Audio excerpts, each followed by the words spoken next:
Earners, listen up. We got 2 episodes for y'all this week. That's right. The one you're about to watch right now with our brother Dave Shands. That's right. Sleep is for suckers. He's going to break down his Social Proof Online Summit. It's an amazing episode. And then Friday, we're putting out part 2 of our Atlanta live podcast event. So don't miss it. Tune in. Make sure you like, subscribe, and comment. Peace, y'all.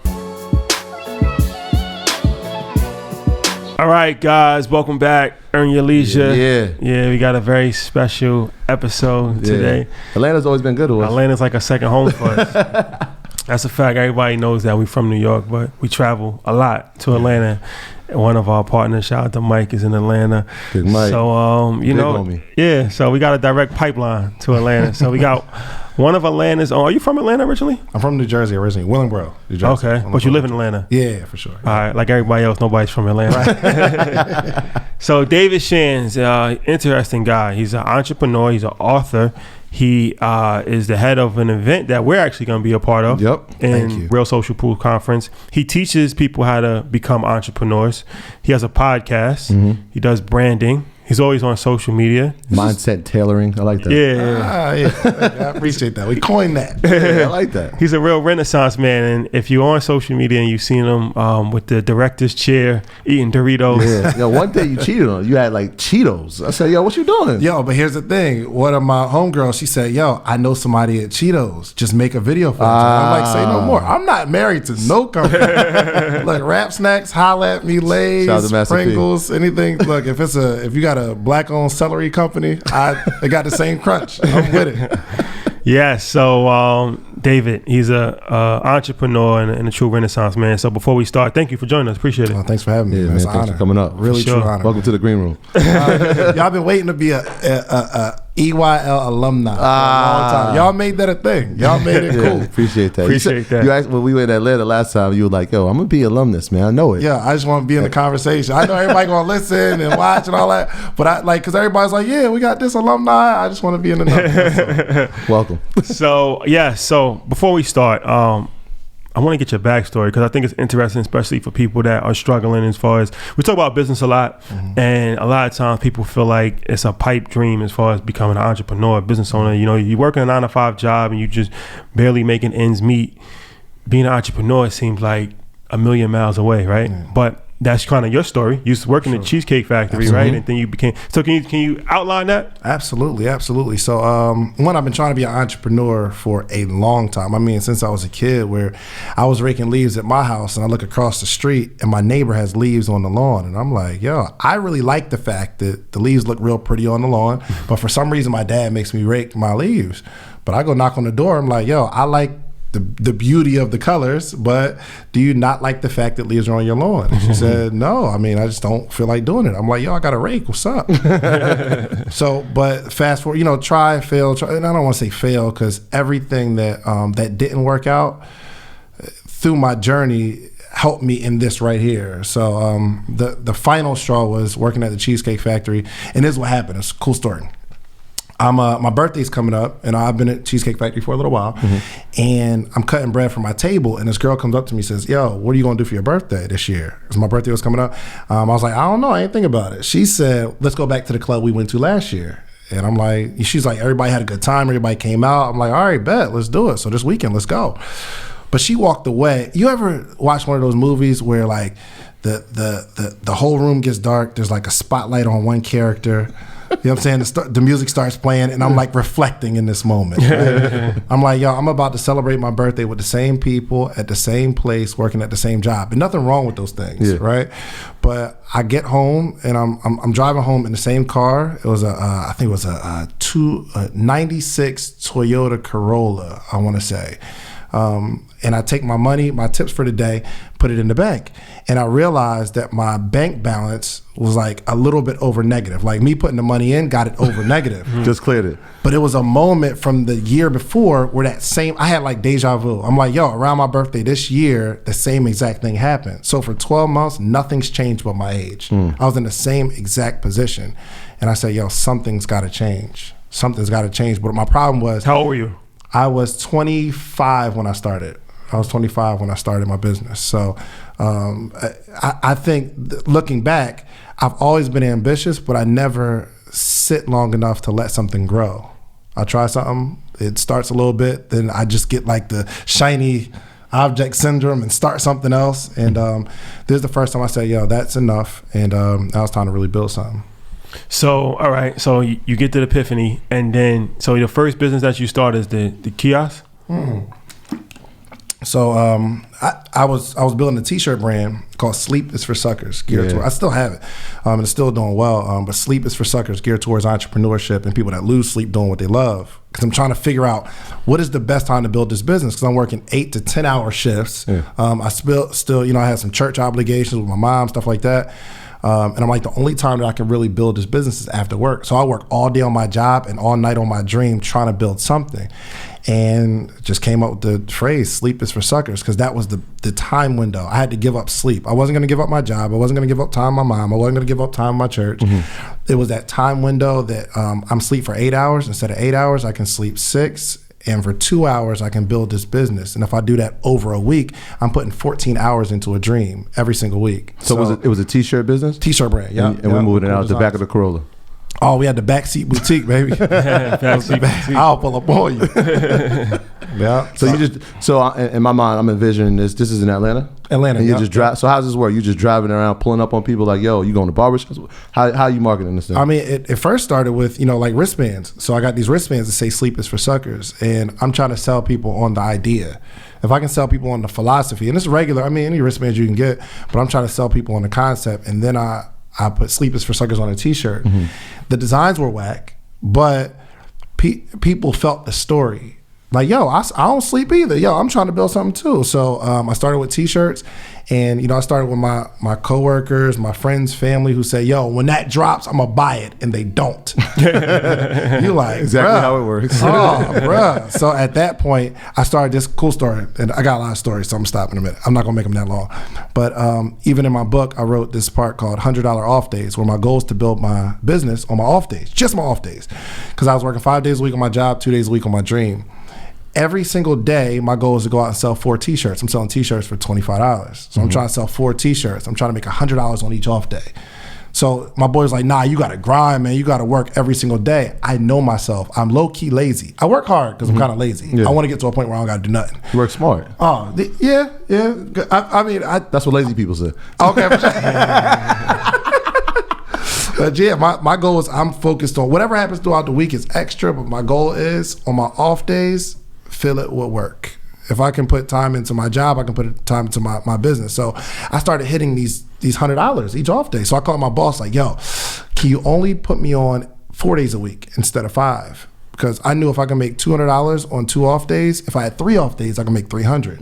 And that joint started to hit. So long story short, by the time I quit my job, I was like working a day a week. So I teach people to transition out of their job. Let's set these small goals and build from there. So can you talk about that? Because that's important as far as it's all about strategy in life. And it's like you never just want to jump out the window with anything. So can you break that down a little bit, the transition out of your job? I like that idea. Was like, I'm thinking to myself, like, was there any fear in that? Like, or how did that play on your mind? Like, I'm doing this, I'm out. I don't know. It wasn't really a fear because it happened so gradually. You know what I mean? It's like with this podcast, you drop 1 episode, then 2, then 3, and it starts to build. So I'm trying to make on my just the 2. My goal is to make $200 a week. If I can't sell 8 T-shirts in 7 days, you know what I mean? Like, so it wasn't like a fear of, oh, I got to go quit my job. That would be scary. I'm just trying to make a couple more dollars to like go to the club and hang out and put something on a bottle. I still want to go buy it myself, but I want to be a person that can chip in. Yeah. So it wasn't really a fear, especially because since I was a kid, I've always been trying. The hard part was sticking when I'm only making $200 a week. Like, or sticking when I'm not really making any money, instead of saying, yo, you know what? I think I'm gonna try real estate because T-shirts don't work. It was just me. So the hard part was just staying in my lane and, just staying one course for a while. Yeah, it goes back to your, and I looked at your page, the life cycle of a good idea. Yeah. This sounds like the life cycle. Oh, for sure. Everybody goes through it too. You know what I mean? Like, can you break down that process? Because I'm sure there's a lot of people that have ideas and they make it to the first stage of excitement, but they never make it to the last stage. Oh, never. So I came across this presentation. I was on tour with ET 2017. And I think like a few hours before I was supposed to turn in my presentation, I was like, yo, I got it.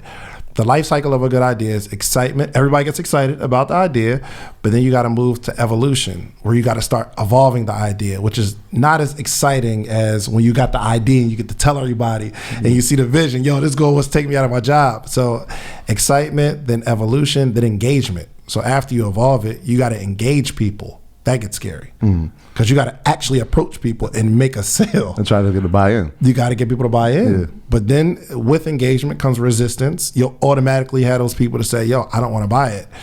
And then you have to make a decision. And the decision is either get excited about something else or move into expansion.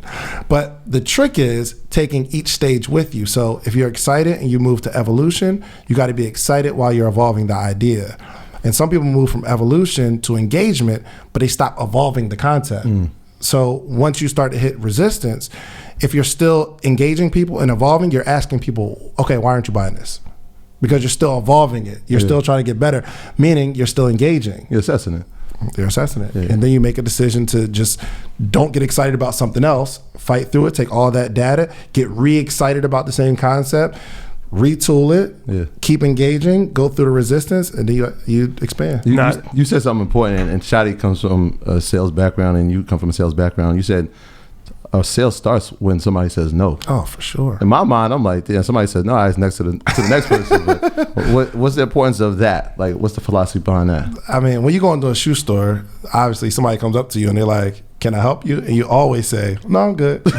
Like, we're trained to say no. Yeah. The actual the game starts when they say no first. So I was expecting, yo, you want to buy this t-shirt? And they say no. I'm like, all right, man, well, I got to go to the next person. But then I realized that one of my mentors said, yo, make them tell you no twice. So I'm like, yo, would you like to buy this t-shirt? And they say, nah, I'm good. And I'm like, yo, are you sure? Look at this. Like, look at that. Like, this would be dope with your shoes. And for some reason, I started converting. Like, people like, oh, all right, yeah, you're right. Let me get it. Right. So now, fast forward, I was able to leave the Cheesecake Factory and jump into the kiosk. I make you tell me no till you walk away. Because, I've converted on the third sale, the third no, the fourth no. And sometimes people will buy because they tired of you asking and they know you're not going to let them go. Look, I got some, all right, cool. Give me that one. Here. Take it. Make them tell you no more than once. Yeah, now the sales we talk about that a few times on the podcast. It's something that most people are extremely afraid of because nobody likes to talk to strangers. Like, we're conditioned as kids not to talk to strangers. That's the first thing they tell you, don't talk to strangers. And that carries over as an adult.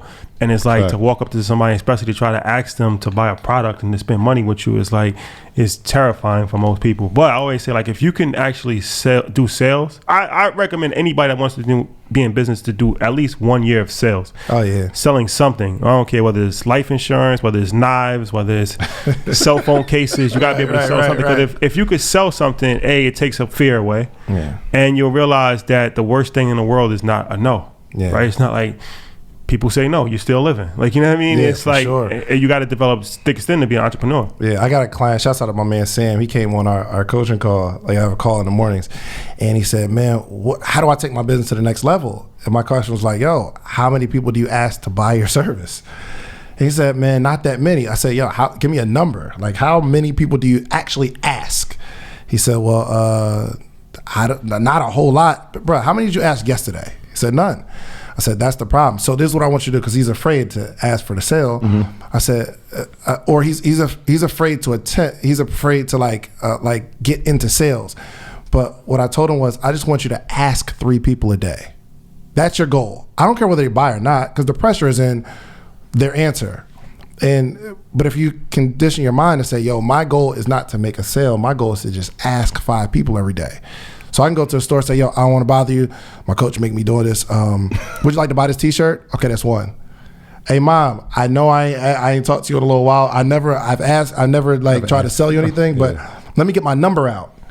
And if you can start to get your number out, 3 sales, 5, just make 5 calls. Make your goal the work, not the reward, because the reward is scary, because if you don't get it, you're disappointed. But what you can't control is the work. That's the only thing you can control. So is there it's like a fine line between persistence and annoyance? Because I could imagine, like, yo, get this, and it's like, all right, is there a fine line there? To make a sale, you got to be kind of annoying a little bit. Okay. I mean, at the end of the day, you got to ask certain people. It's going to be somebody you want to get on the podcast. They say no. Next time you see them, you need to ask them again. It's only our inside. We feel like we're being annoying, but sometimes people just forget. And I learned this at the Cheesecake Factory. So dope. People want to eat cheesecake, but they want you to convince them. They want to do it, but the right thing to say is no because it's high in fat, calories. But they really want me to ask. They really want me to convince. They feel good, strong-willed, because they're saying no because they're on a diet. Yeah, we got this new one. Oh, for sure. They'll be happy when I convince them. No, it's the no thing is extremely important, and it's important for people to understand not to take things personal. Yeah. And I just living in New York, I was on the subway years ago, and I just did like an observation. It's like these guys handing out like free newspaper. They're free to anybody that's like coming through the turnstile, and every single person was like, no, I'm good. They was just, and I'm thinking to myself, like, it's free. It's a free newspaper. Right. Why not take it? But it's like they're just conditioned that he's trying to sell me. He's not even trying to sell. He's giving it away. Yeah.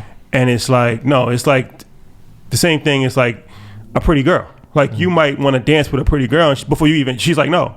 But it's like, you didn't even look at me. Right. You know what I'm saying? Right. No. But she's just used. Yeah. She's conditioned to say no. So I say that to say like people in general are conditioned to say no. So peeling back that layer and saying like, well, why? It's free. It's a free newspaper. Why come you don't want to take it? Like, let me just get the no out of the way. And you're not going to convince everybody, but some people, once you just get that first layer, like if you can get past that first layer, it's like a home run after that. Yeah, I think how you do anything is how you do everything. So if you're attempting to make a sale and they say no, if you're working on a product and you just can't figure it out, like these mics, you just couldn't figure out how to get it working, you'll probably stop at that too and just get another mic, right? But once you develop a certain level of persistence, once you develop that trait, that carries to everything. You know what I mean? Like if you can be persistent in a sales transaction, you could be persistent in getting that person interested enough to date you or trying to close that deal. I believe how you do anything is how you do everything. So you sound like you're gonna be the host on Bachelor, man. So what are some steps, like you said, you coach people to become entrepreneurs from their 9 to 5.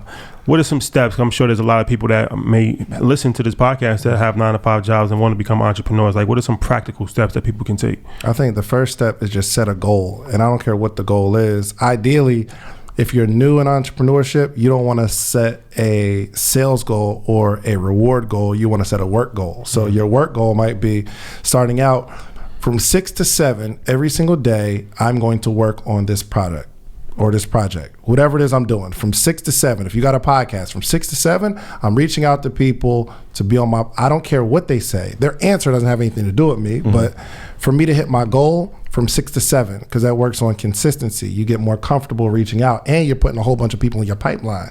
This for this particular scenario, I guess, with podcasting, but the first step is to set a consistent goal that you can hit, because you can't control if somebody buys or not. You know what I mean? So I think the first step is, if you have a business, you set some work goals. And out of those work goals, if you get comfortable in that long enough, then you set some small reward goals.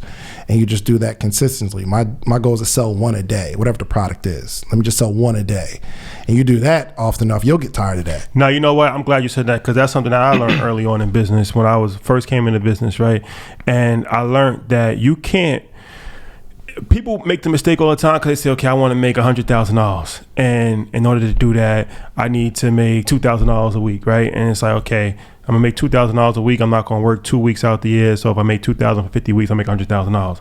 But that's not really an attainable goal, because it's like, what does it take to make $2,000 a week, right? And you don't know. Exactly. You've never done it. So it's like, if you're selling a product, right, you might say, okay, I need to sell 10 of these, whatever they are, in order to make $2,000. Right.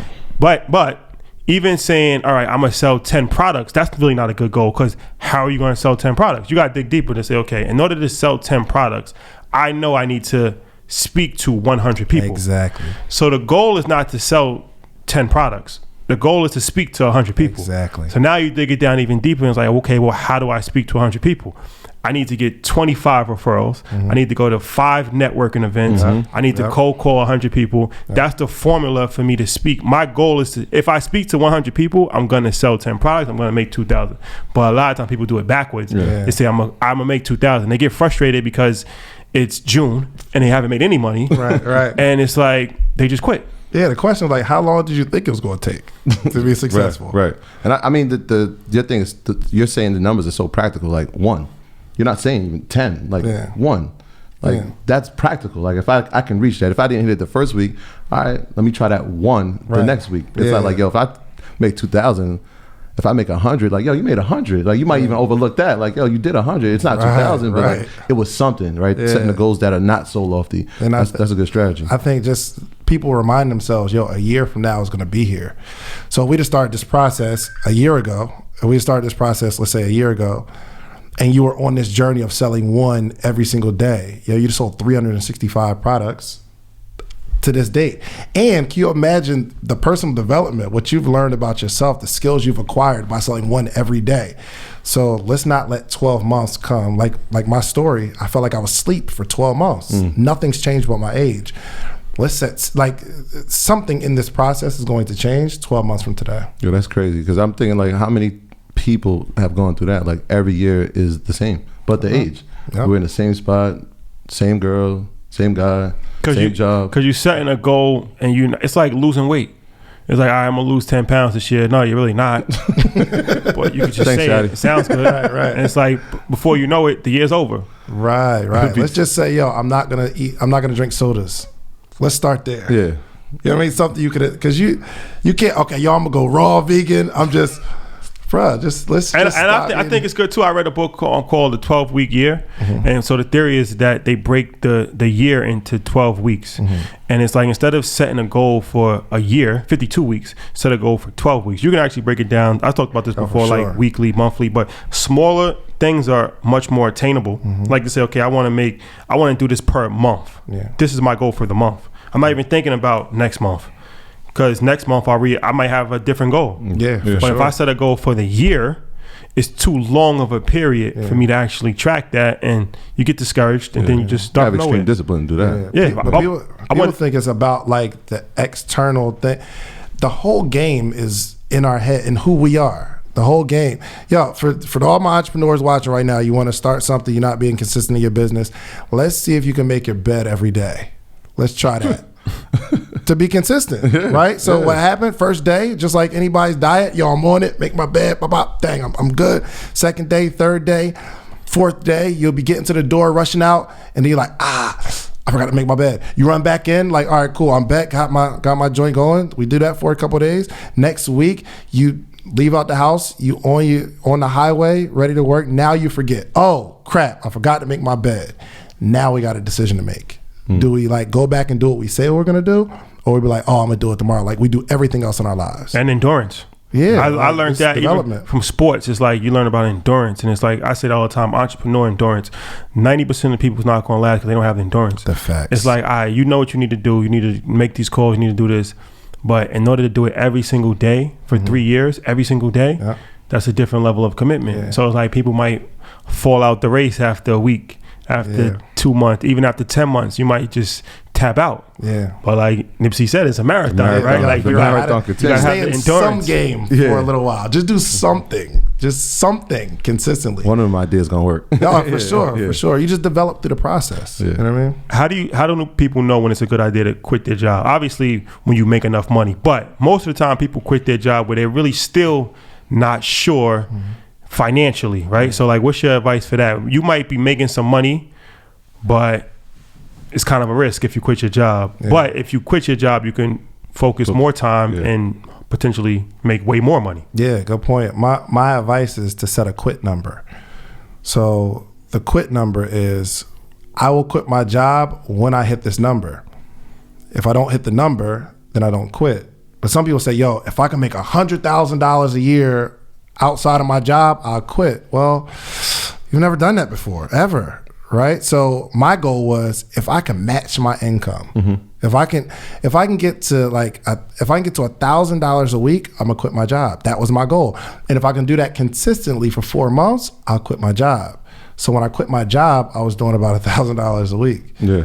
You know what I mean? Like, so that's the first step. Like, let's see if you can hit a goal. And some people are like, yo, if I had more time for my job, I'd be successful. But those same people that say that, if you look at their day in their time windows where they do have time to build, they don't build.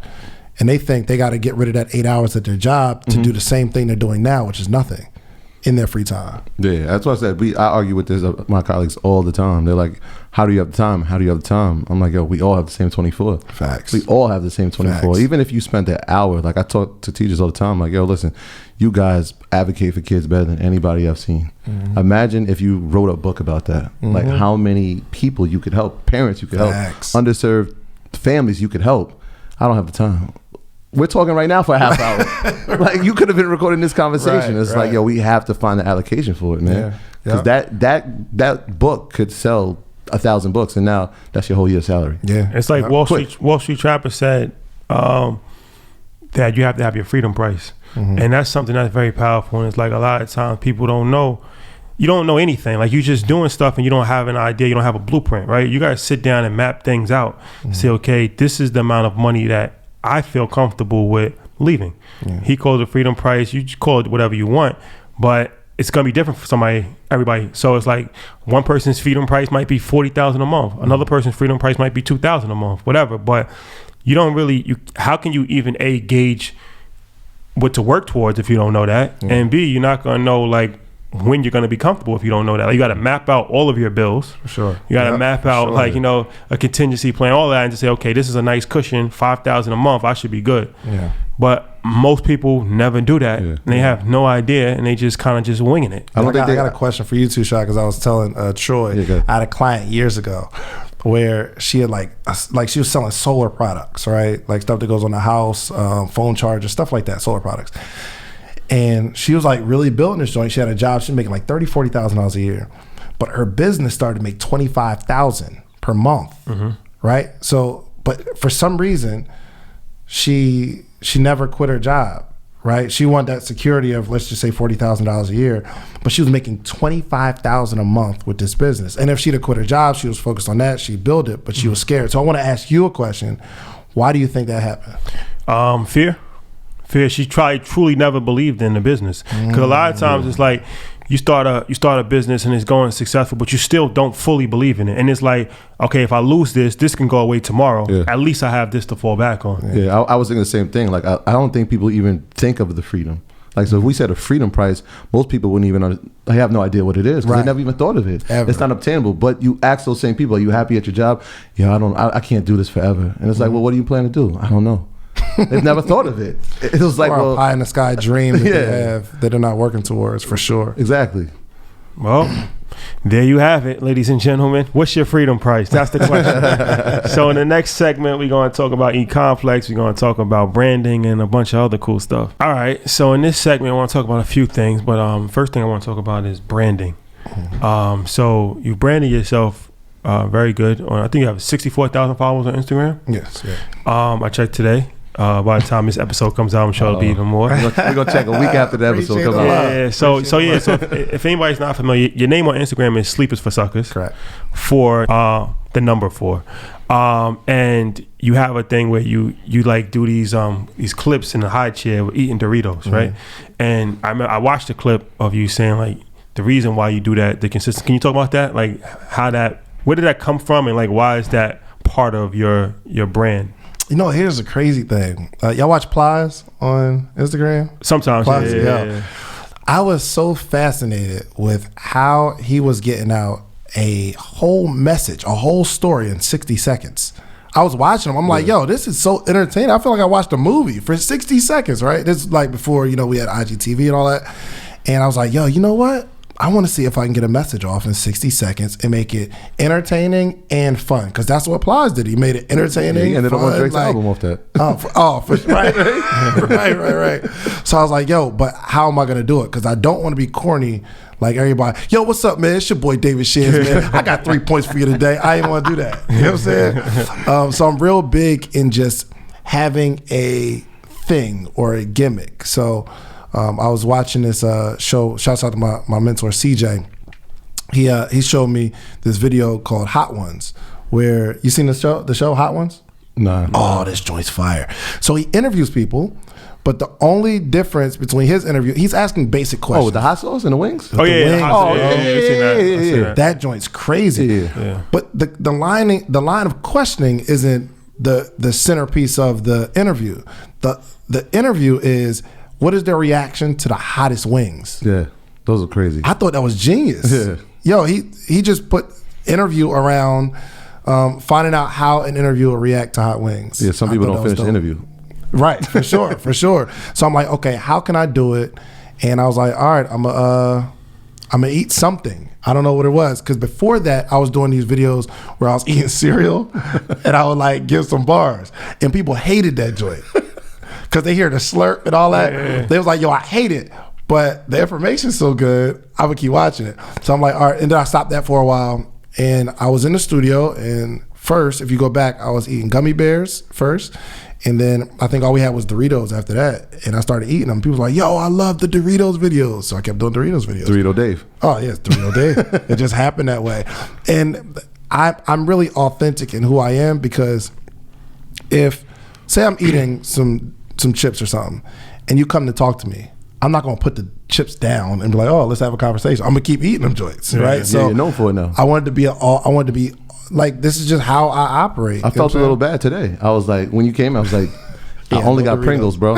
I told him it's in my rider, man. It's in my rider. I need Doritos. Like, Man. damn, man. Shotty's a cool ranch guy. You're not a cool ranch guy. I never seen you with the cool ranch. Yeah, I rock some Cool Ranch. Okay. But I be trying to find the different flavors. But it's because even when we interviewed Wallow, and we was saying like anybody that follows Wallow, you know, he's always doing, especially in the early stages, he was like doing push-ups in the rain. That's his thing. Like jumping out of garbage cans. Run and up all to that. the camera. Yeah. That's his thing. So we asked him like, yo, why'd you do that? And he was like, you know, I realized that coming out of jail and just being somebody that nobody knew, I had to separate myself from the girl on Instagram and lingerie, the dude with the muscles, like, I'm just a regular person. Like, how do I separate myself on a world full of everybody that's doing completely different? He's like, and that was my thing. That was my niche. And it's like, no matter what you do, you have to be unique. Yeah. So it's like, just something like that, you're eating Doritos and you constantly doing that while you're speaking, it catches people's attention. It's like, well, I just got eating Doritos. Let me hear what he's talking about. Like, Yeah, and it creates that conversation, because my boy at my church, he was like, yo, I cannot watch some joints because of the crunch. It's killing me. And that's what made me do it more, because some people love it, some people hate it. And anything that's ever been big in history, some people loved it, some people hate it. Think of something that everybody loved that just became a thing. Yeah. Both sides. I mean, they talking. People talking negatively, they talking positively. They You talking. need to have that conversation. Yo, you be watching the dude with the Doritos. I hate that. Yeah, I love that. I need that conversation. Yeah. So CJ, that's ET's partner. Yep. Is that? Yeah, we hear. We about gotta it, get right? introduced to him, man. He was so many. He'll stories He'll about it. be there Friday at Social Proof. He'll be there we day gotta on meet there. him. Social Proof. Yeah, a lot of people's everybody. Everybody talks about him. We've never met him, but Genius, is bro. that where your marketing like genius starts? Or 100%. Yeah, he's the 100%. brainchild behind it. Absolutely. He's always pushed me to think unique. Like do what's not happening and do that. He was like, I was at his office one day. He was like, yo, man, I just can't figure out why cars still have 4 tires, bro. I'm like, what are you talking about? He's like, yo, you mean to tell me out of all the technology, they ain't invent a car where it's just like one wheel and it just move?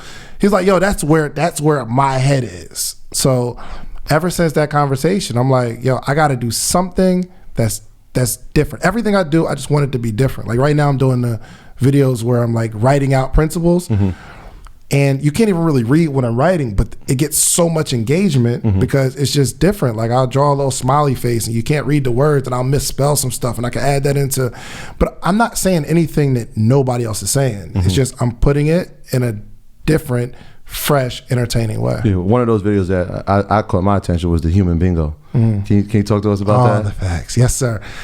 So I had this idea to do this event called IG Post Exchange. And shouts out to my girl, Bree Renee, my partner. She's killing it, Atlanta radio host, follower, Bree Renee. But the core idea was IG Post Exchange, where I get a whole bunch of people in the room and we just shout each other out. So I'm like, yo, I'm here at the IG Post Exchange with Troy. He got a podcast. Tell him about your podcast, right? Yeah. it costs nothing to shout somebody out. It costs, like, a candle doesn't lose something by lighting another candle. You just light that joint and I'm still good. So that's my concept, getting a bunch of people in the room. But then I'm like, all right, Bree, how are we going to execute on this? You know, it can't be just IG Post Exchange. So we got around the table. He's like, yo, we're going to do human bingo. Mm-hmm. So when you first come in, you get a card. And in this card, there's 9 squares. And in the 9 squares, you write out what you need. I need a videographer. I need somebody that does PR. I need somebody in the music business. This is what I need. So we're not just, networking is stupid because most people are just like, yo, I'm going to network. And you just go in there, you talk to whoever you can, and you leave. But networking is really about getting what you need. So if we identify before we walk in, I need to jump on a podcast, I'm going to ask you, like, yo, Rashad, you got a podcast? Oh, yeah, you do? Oh, great. My name is so-and-so. Now, I checked you off my list. I found what I was looking for. So human bingo is just that. You identify who you need, and you try to fill up your card. Wow. Yeah, I mean, that's a lot. They're going to steal this idea, too. Like, we're going to see IG Post Exchange all across the world now. And it's all good, though, so do it. I'm not mad. That's just invite me.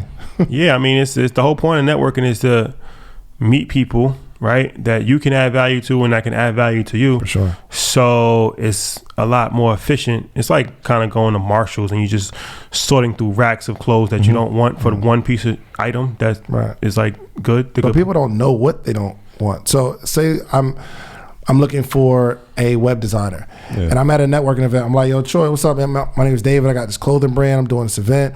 Do you do web design? And Troy says, no. I'm like, yo, well, do you know anybody that does that? And he says, no. I'm like, all right, man, Troy, nice to meet you, man. Yeah. I'm moving on because there's something that I'm looking for. But some people just walk into a building and they just hoping to have a good time.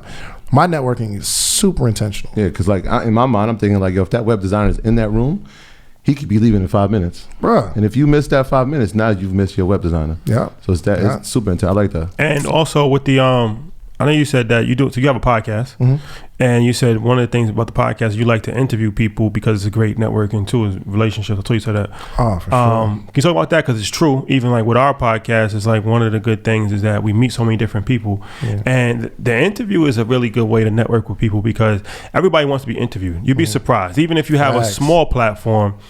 As long as it's not taking too much of their time, like they might not be able to meet with you physically, but if you say like I want to do a write up on you, I want to, because people, especially successful people, when Maverick Carter said this, like they always want to tell their story. Right. They want to tell you how it's just not enough people is asking them, especially if they're not like celebrities. Like there's a bunch of everyday millionaires who nobody knows, right? And it's like instead of trying to say, hey, can you mentor me? Like, no, that's what's in it for me. Like, you know what I'm saying? Or like, can I have coffee with you? No. Like, hey, I want to do an interview with you, right? No time for coffee. Can I do a write-up? Even if you don't have anything like an outlet yet, you got Instagram. That's your outlet right there. And it's like, 9 times out of 10, they'll be willing to sit down with you. And then from there, you develop a rapport, a relationship, and who knows what could happen from that. Absolutely. I mean, if there was, say I didn't have a podcast. What's your name? Abdullah. So Abdullah doesn't have a podcast, but he sees somebody that's really successful, right? What would you say to him? Yo, I love what you're doing. Can I take a picture? You feel me? Those are the 2 lines. Oh, for sure. But with Earn Your Leisure, you're like, yo, you so-and-so. Yo, we got this podcast. Look at the numbers. Or without even the numbers, like, yo, I got this podcast. I want to interview you. I'll put some clips together. You could post the clips of your interview on your page. And I want to, like, I have a conversation. And what happened was, it's crazy the way I got Alex. So shouts out to Alex, my alumni brother. You know what I'm saying? My alumni brother now. We spoke about that. The importance of your interview with Alex to the Earn Your Leisure interview with Alex, man. I watched it, Shotty watched it. And when we came together, I'm like, yo, you watched that interview? And we used that as part of our blueprint to talk to him. Yeah, Alex so thank you. He's low-key the plug in because like I wouldn't know y'all if it wasn't for Alex for some reason, right? But I interviewed I think I interviewed G. Bryant, who's 7-figure fitness company, just amazing entrepreneur who's had a large impact on me. But I interviewed G. Bryant, then I interviewed, I think, Kenny Conwell, and they're all in that same circle. And what happened was Boniface Ogunti, who's a king of marketing. Big time. He called me, he DM'd me like, yo, I'd love to be on your podcast. I'm like, word? I see him all the time. He's a genius. Yeah. So I interviewed Boniface. And then for some reason, I was just talking to Alex somehow. And he's like, yo, man, I'd love to get on the podcast. Right? And then Alex came on the podcast. in that network, because I had it, their friends started to see like, yo, I want to be on that podcast too. Yeah. So, I mean, probably from this interview, there'll be some people in your network that will reach out like, yo, I'd love to be on your podcast. It'll lead them over to mine. So if there's a successful, I encourage everybody, if you want to build a brand, company, whatever, just have a podcast so you can at least have something to say to successful people other than, can we take a picture? Yeah, and that's something that I actually, it was funny that you say that because we ran into Dame John and Miami Super Bowl. And I walked up to him and, you know, like you said, if you don't really have anything to say to somebody, the only thing you can say is like, here's my business card. Right. That's getting thrown in the garbage. For sure, every time. Like, hey, how's it going? I'm a big fan of your work. I appreciate What? it. I can't hear you. What? So it's like I walk up to him and, you know, in this case, I actually did show the numbers. But even if we didn't have numbers to show him, like, you know, we got a podcast, da-da-da-da. And then, I mean, when he saw the numbers, he was impressed. But long story short, that opened the door for a conversation. Yeah. And he's like, all right, let's connect the dots. Let's do da-da-da-da. I actually had something to bring to him. Yeah. And then who knows where that relationship can go. So, yeah, and that's kind of like my thing now with anybody. Like if I meet Mark Cuban, it's like, yo, what's up, man? We got one of the top business podcasts. What's up? Da-da-da. We did that to Gary Vee. Dwayne Wade. Yeah, it's just it's a door opener. And it's like, oh, okay. You got something to add. For sure. And there are some people that are looking like, yo, I'll never get to those people. But my philosophy is if you can interview some people that are on the level that you're on, let's just say they're level 2, right? They're not super successful, but they maybe got a cool story.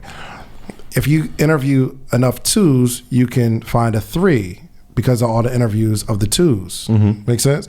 So if you get enough people that's on level 3 of success, business, whatever, you get enough of those, you can at least get a number 4 that's connected to a 3, and you just move up the scale. So I started with my circle, and my circle has grown into like bigger circles, but it wasn't like, yo, I'm trying to go get Mark Cuban. You know what I'm saying? Like, I'm trying to just give me all the people that's doing something dope in my neighborhood. Yeah. Let me start. Well, that's important too, because it's like a lot of times, especially you actually might be better off interviewing your neighborhood person, because a lot of times they actually have more money than celebrities and they're more useful to you. Like I used to have a public access show. I just stopped it because it was just, I didn't have enough time, but I had it for years. And the reason why I did the public it helped me.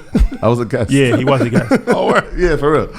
It was a great networking tool in my community, because it's like, now, like, let's say it was like a local CPA I wanted to network with, like locally. And it's like, you want to come on my TV show? Who doesn't want to be on TV? Especially, you're not a celebrity. Nobody's approaching you about interviews, but you're successful. You're a successful real estate developer. You're a successful CPA, whatever, lawyer.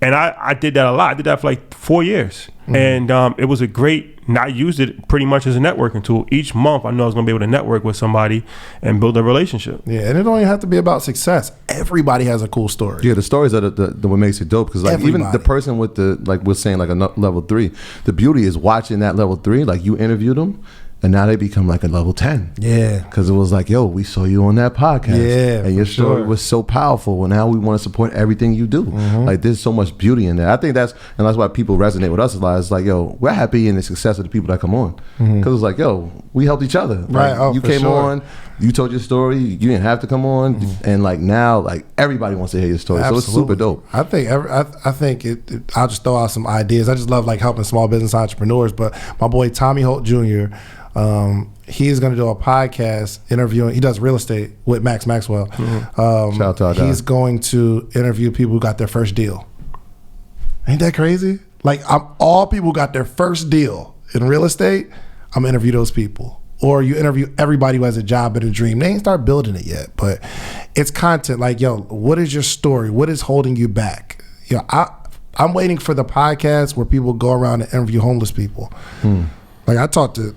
If you're homeless and come up to me and ask me for $5 or some cash, I'll give it to you. But I interview all the time. I want to know how you got here. I want to know the story. Yeah. Like you interview people who just got out of prison, or people that's actually on trial and they might go to prison, and you got to figure out where they at in this space, and their trial isn't over, but they could go to prison, they could go home. Like it doesn't always have to be about successful people. Everybody has a story. An idea, bro. Yeah, and that was one of the things. And I was telling the people in our summer program, right? We do a homeless outreach.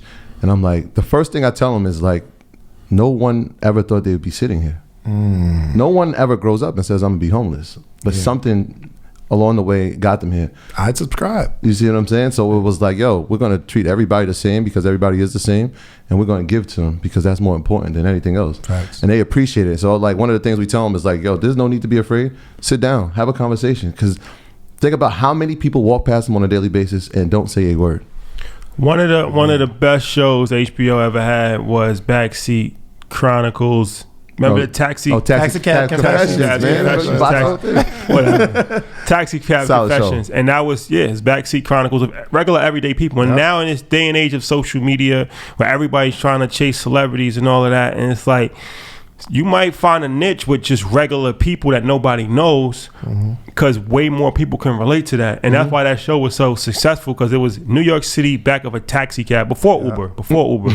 And people, it was just regular people just saying some crazy stories. Doing some crazy things. Well, that happened too. But so it was like, people was tuning in, like, we watched every season. Yeah, and it was like, so it's like, there was a wild stuff going on in that show. It was crazy. Welcome to New York City. So I think that's important for people to understand. It's like, it's cool to find celebrities and like you said, but sometimes you got to think outside the box. You might be able to just really hit it out the park with people that nobody knows in a series like that. Like, you know what I'm saying? That's a perfect example of a series that was on a major TV network with random people that was extremely successful. Absolutely. I was at a school last week, and I was telling them that this is me and my friends. We were like downtown Atlanta. This guy comes up, really well spoken. He said, "Would you gentlemen happen to have any money? Just trying to get something to eat." I'm like, "Sure, no problem." But I'm asking questions. I'm like, "Yo," because he's so well spoken. You could tell he's like educated. And I was like, "Yo, yeah, I'll give you the money, but I just need a conversation. How did you get here?" So long story short, he was like, "Yo, man, he didn't say, yo, man. He was like a professional. He said, well, actually, I had a really, really good job. And what happened was my coworkers used to ask me to come out to hang out with them and party after work. But I'd always say no. You know, I'm going home to my family, things of that nature. But one time they asked me to come out to a party, and I said yes. So I'm hanging out, and it just surprised me. All of them doing cocaine. He's like, yo, wow, this is crazy. Gotta try it. Yeah, well, I mean, they asked him. He's like, no, I'm not doing that. He's like, yo, maybe that might have been my thought process. But he's like, yo, I'm not doing that. And look, they kept asking my man. He's like, yo, every time he go out, he like, yo, you want to try it? Just one hit. He's like, no, I'm good. And he said, man, this went on probably 6 months to a year. And one day, I said, I'll try it. And it wasn't that bad, because I'm looking at these people. They do cocaine every day, and it's a regular life. Yeah. You know It's a social drug at this point. Bro, yes, it's social. Like, they still got their job. They ain't all stressed out how I see it on TV. And he said, what happened was, you know, I tried it at one time, and it was cool. So I started hanging out with them more. Now that I tried it, you know what I'm saying? I never OD'd, but I did it again. And what happened was I enjoyed it, and I started doing it by myself, just as a recreational thing. I'm sure they did too. And I guess his work performance started to slip a little bit. And he said, you know, I kept coming in late, things of that nature, and they fired me. And my wife knew exactly why they fired me. So she left me. So what happened was, long story short, I couldn't get a job because I couldn't kick the habit, and I found myself here asking you for money. Wow. So I asked the kids in the school, where did it happen? Like, at what point did he make the mistake? And some kids like, oh, when he tried it. It wasn't when he tried it.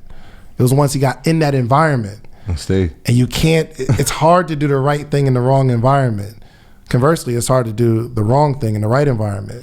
If, say you drink and the people here don't drink, it's hard for you to just order a drink. Yeah, you feel uncomfortable. You feel uncomfortable.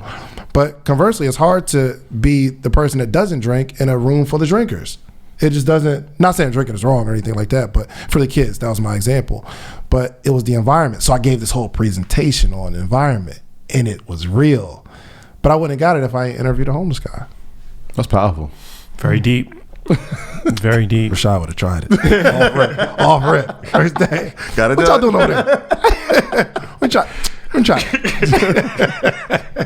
So, all right, can we talk about E-Complex? Because, thank you. We actually we did our workshop at your event. It's a very dope. Powerful. And the thing about it was actually in DC, and we was talking in DC, and I was telling somebody about your the thing, and they're like, oh yeah, he got an interesting thing. This is before I saw it, and they're like, it's a warehouse that he converted into an event space.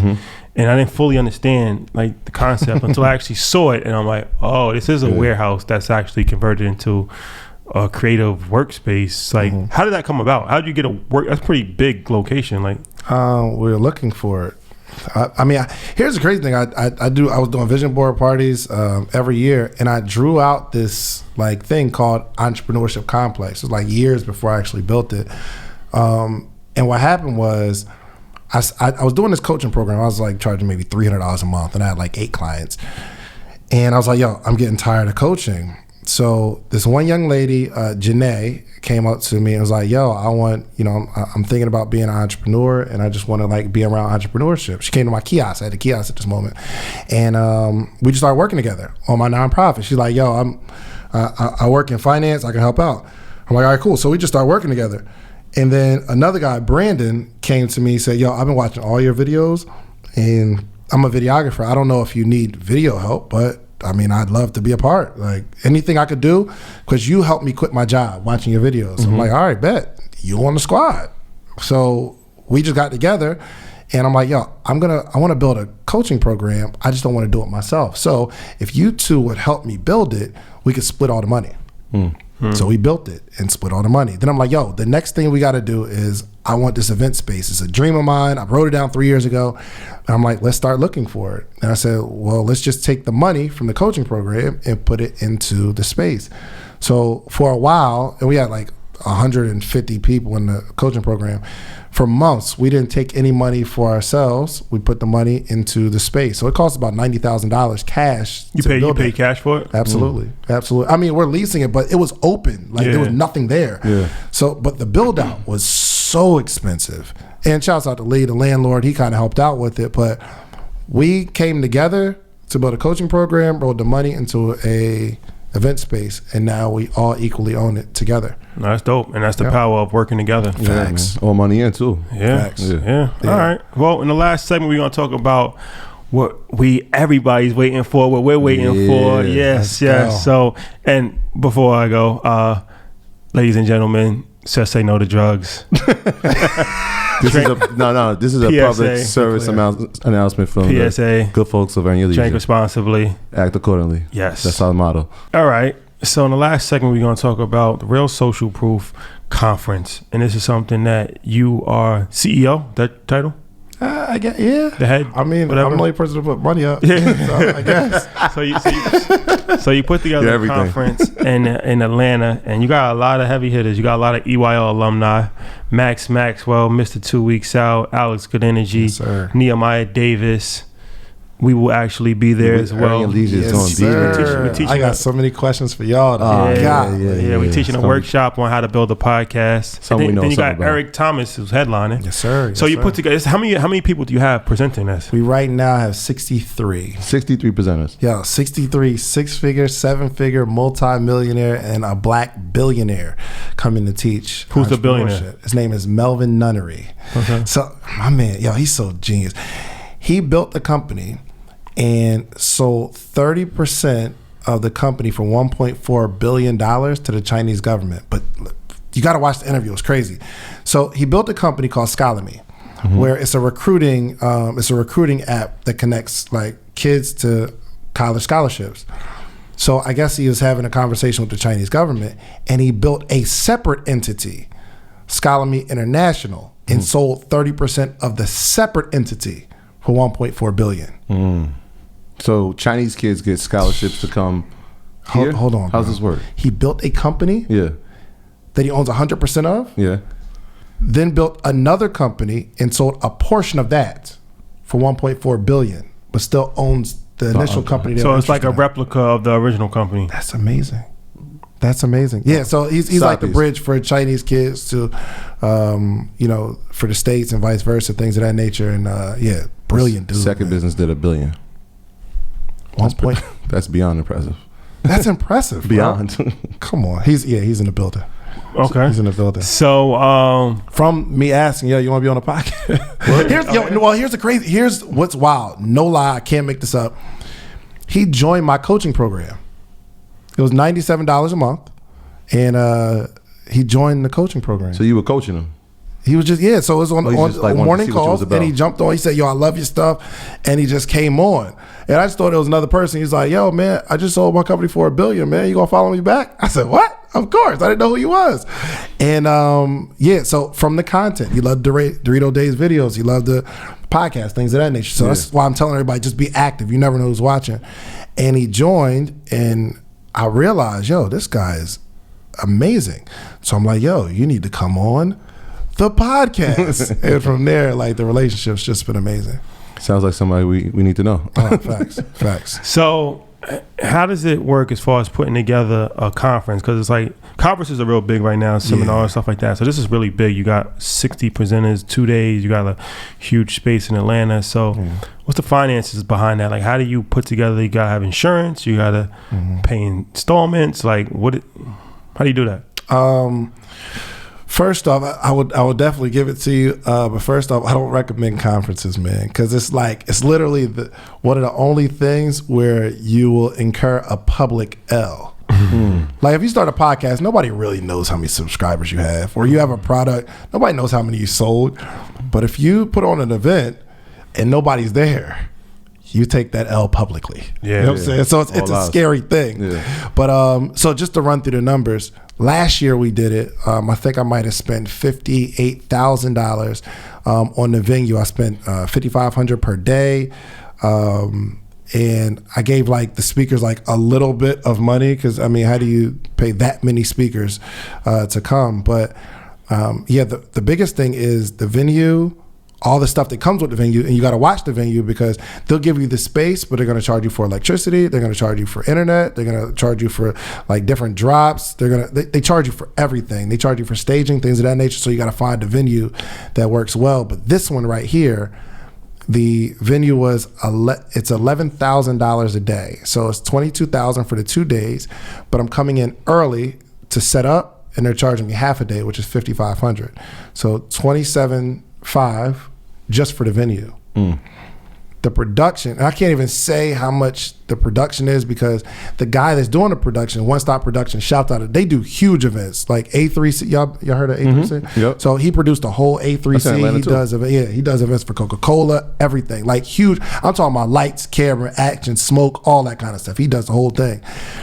But what's interesting, he gave me a really good number, but I'll just say it's over $25,000. Okay, but what he's doing for me is, $100,000 production. But the crazy thing is, this is the same guy who, when I was working at the Cheesecake Factory, would come in and buy wristbands while I was working there. Oh wow. Yeah, so it's impressive for him to see like the growth, and you're like, yo, I'm gonna work with you because I want to see you grow. It's the story and the relationships behind it. But then I had to book ET. I had to book the big homie. You know what I'm saying? That's my guy, but it's business at the end of the day, and it feels good because I was on tour with him 2017, and he paid me every city that we went to. So for how me did to you develop turn around, that relationship? Working at the Cheesecake Factory. You came in there too? CJ. Okay. So CJ, it's crazy. All right, so I went to college with a guy named DJ Infamous, huge DJ in Atlanta, from Lansing, Michigan, and him and CJ went to school together, but me and Infamous went to college together. We moved from Alabama A&M to Atlanta together, right? So he was working at Media Play, still on the Media Play. Was like a little, it was a little, almost like a Circuit City, right? My man's making like $8 an hour. It's crazy, but he's on the radio every day too. So his story is amazing. But he, started building his career, and he bought a house. And CJ would come to his house, and I would come to his house all the time, and we'd see each other over there. And CJ would see me wearing my Sleep is for Suckers gear and always talking about it, always grinding, like really, you never know who's watching. Always grinding, like always positive, never like getting drunk and all that kind of stuff. So one day he called me like, yo, man, I'm working with a guy named Eric Thomas, and he has some of the same messages that your t-shirts portray. And I want to give him some shirts. I'm like, all right, cool. And at this point, I never heard of him. But he sent me some of the videos, and I'm like, yo, this dude is dope.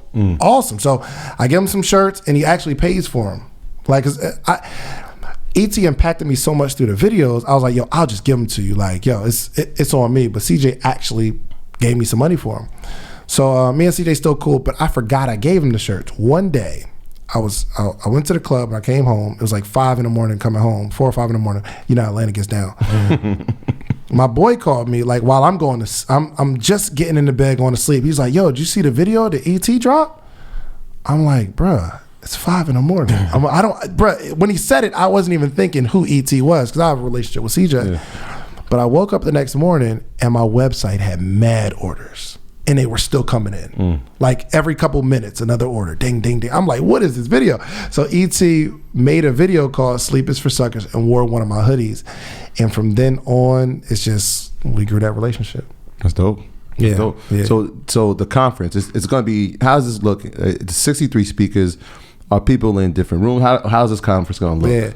So I go to a lot of conferences. That's why I feel comfortable charging people for conferences because I pay.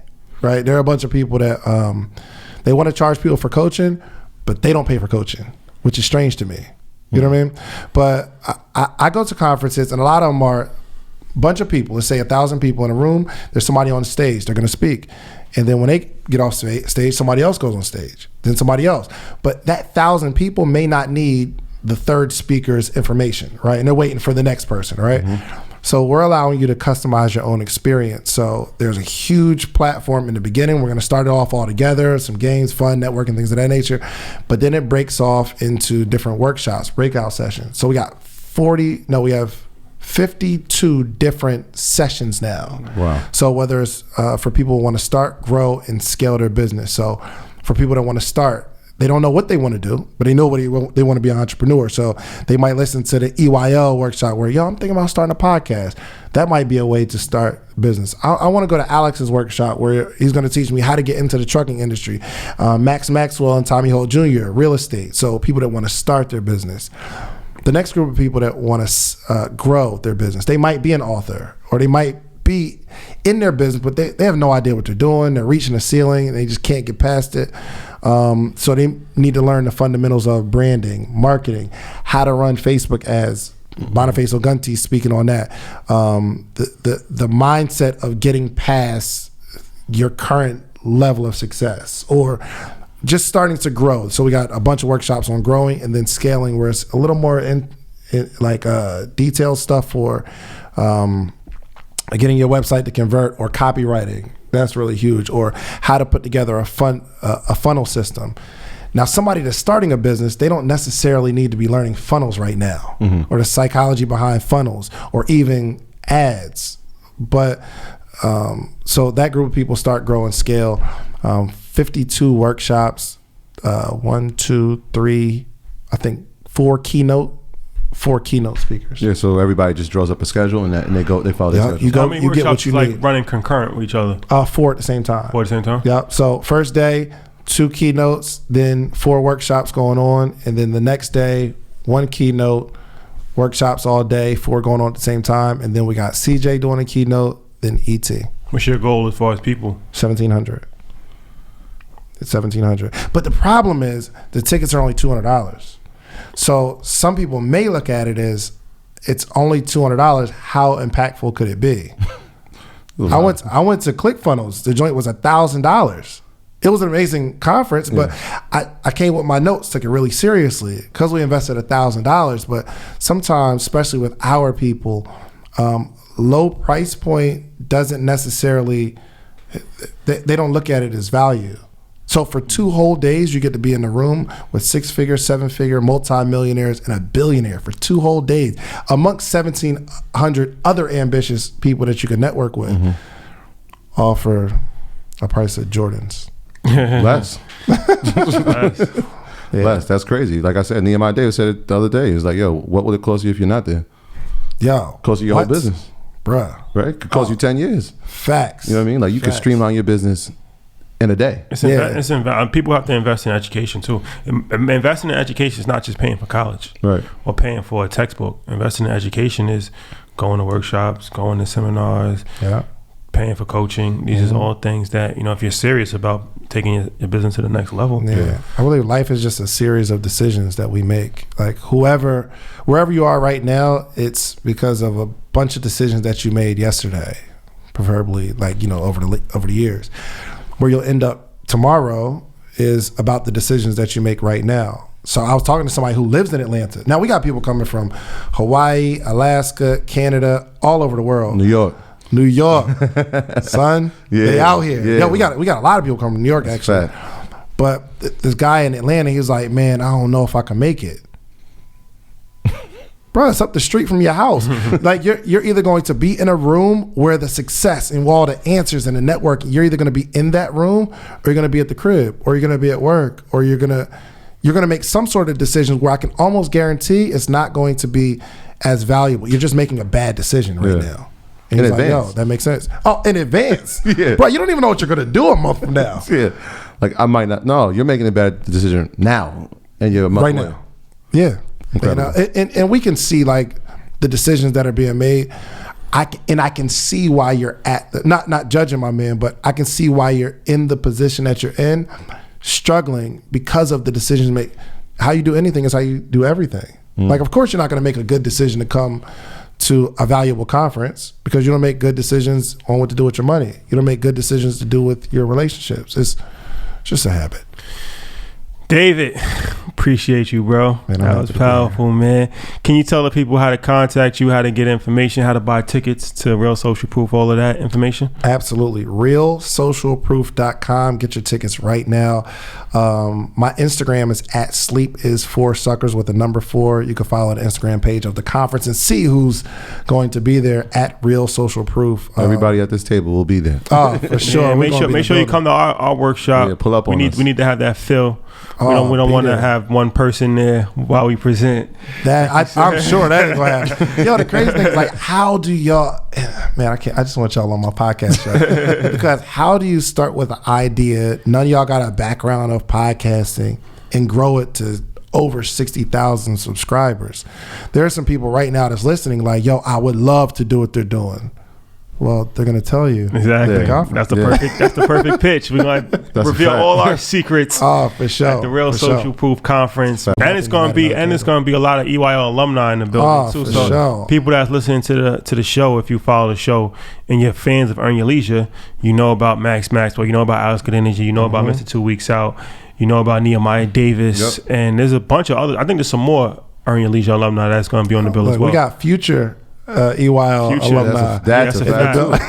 That's a fact. We gonna be networking. I'm gonna be networking for sure. I need to get Bonner faces. Yo, look, first, I got a shout. My man came out with me, Kazra, the only African American owned payment processing company on the planet. Like started, like I'm talking 100 employees. Like in going through, and I interviewed him too. Going through how you navigate these waters. What's the name of the company? EC Processing, Electronic Commerce. Who's just networking So, now. It's all about Yeah, for networking. sure. It's all about Absolutely. networking for 100%. sure. So he'll be there. And here's the crazy thing: he's an African American in like a business model where blacks don't trust blacks. So he was just telling me like, yo, 98% of his clients aren't African American, and he's fine because he's running a business. But like, why everybody else trusts us but us? Like he's processing billions of dollars.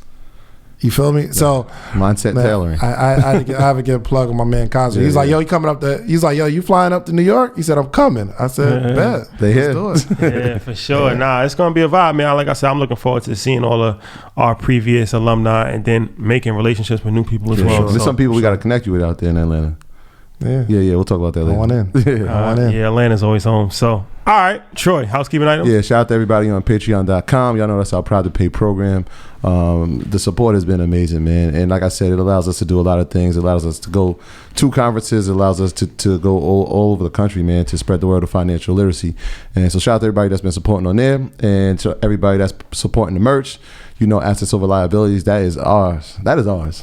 We That's have a seen vibe, too. Nah, it's a lot of people. We It's have a lot. seen some It's a lot of people jacking swag. It's a lot of people taking it. We ain't gonna mention names. Our lawyers will be in touch. But shout out to everybody that has supported the merch, EYL University as well, and everybody that has been using EYL Experience to get in contact with us as far as our events. We appreciate y'all. We love y'all. And everybody on YouTube too. Shout out to everybody that's on YouTube. We read all your comments. We love it. Keep liking, keep subscribing, keep commenting. We appreciate it. Yeah, if you see anybody with assets on liability, let us know. Like ODB says, shame on them. A lot of people, man, it's unbelievable. My thing is just be original, and you'll be respected for it. Don't take somebody else's idea. But good thing that we practice what we preach, and we do have it trademarked. That's a fact. So don't play yourself. You will get a letter from our attorney, Sabine, the Purpose Attorney. But yes, so the book tip of this week is Dreams Are Built Overnight. And you might know that. Yeah, you know who wrote that? Phenomenal. Yes, you want to talk about that book for a minute? Absolutely. So it's called Dreams Are Built Overnight, How to Create a Bridge Between Your Day Job and Your Day Dream. So it's all the nuances that I use to make that transition, like the $100 off days or free lunch, where my goal was to just take people to lunch. I ain't have much, but I needed the information, so I take people to lunch. There's a whole bunch of gems in there, practical steps on how to make that transition from your job to your dream. So I've had literally most people who read it, they'll tell me like, yo, I haven't read a book since high school. I'm talking about grown men. He's like, yo, I finished your book in a night. That's crazy. So Wall Street Trapper said that to me. Oh, word. He's like, I know him. I read his book. He used to work at the Cheesecake Factory. Really? I'm like, oh, you know him? You know him? He's like, yo, bro, I read that book, bro. Oh, wow. That's awesome. I was like, nah, I got to introduce you to him. Oh, for sure. He's going to be there in the land, he's gonna be all over with us. Oh, nice. Oh, that's what's up. Shout out to Wall Street Trapper. All right. Well, that is that. We'll see you next week. Thank you for rocking with us. Peace.